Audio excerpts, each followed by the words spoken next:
Only in a place like Estes Park can you go from trekking some snowy slopes to sipping on a craft beer on a sunny patio, literally in just a matter of minutes. It's amazing. Summer is right around the corner, and for over 100 years, Estes Park has been the place to be.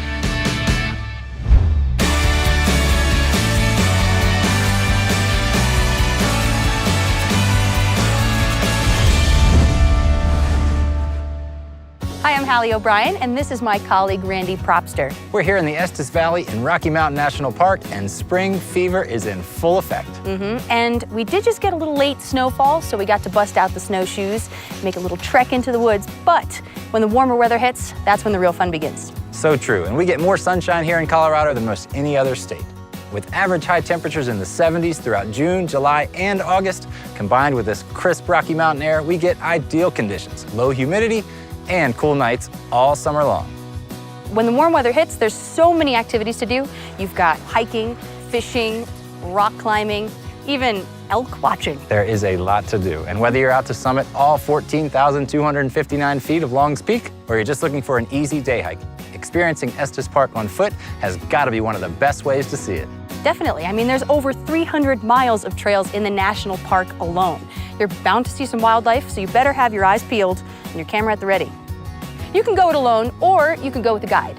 Like local Jacob Leathid. He knows these hiking trails like the back of his hand. And we met him at Dancing Pines Distillery. Yeah, Jake's been coming up here to Estes Park since he was 8 years old. It's now his office, his home, and a playground that he loves to share with others.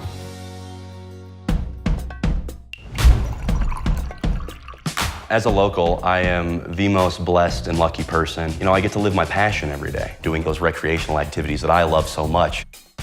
I work for Dancing Pines Distillery. Here in Estes, we have a tasting room where we show off everything we make. So I have the privilege of living up here and being a part of things in Estes. Estes has an unlimited potential for outdoor recreation, and that is definitely what drew me into the area.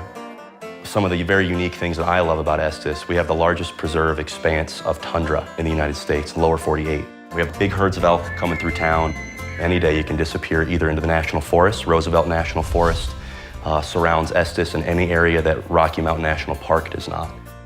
When that sunshine does break and the river starts swelling and the melt begins, the rafting starts, the fishing really picks up, and the town really kicks into gear.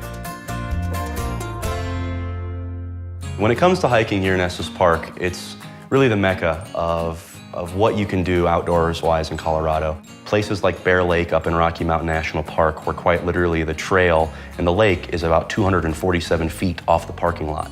Whereas you can do the Continental Divide if you're an extreme hiker, and you can spend multiple nights up above tree line. You can never run out of places to go, and not only can you do the same trail multiple times, but every time you do the trail, it's different.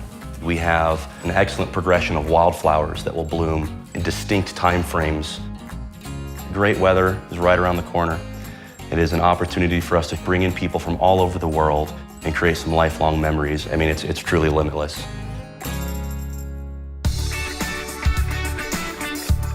No trip to Estes Park is complete unless you experience the legendary Stanley Hotel Whiskey Bar. It's got the largest collection of whiskey in Colorado. The hotel's been here since 1909 and is one of Colorado's best-known summer retreats. I have an idea, Randy. Why don't we go inside and have a farewell toast to spring? I like your style. Let's do that.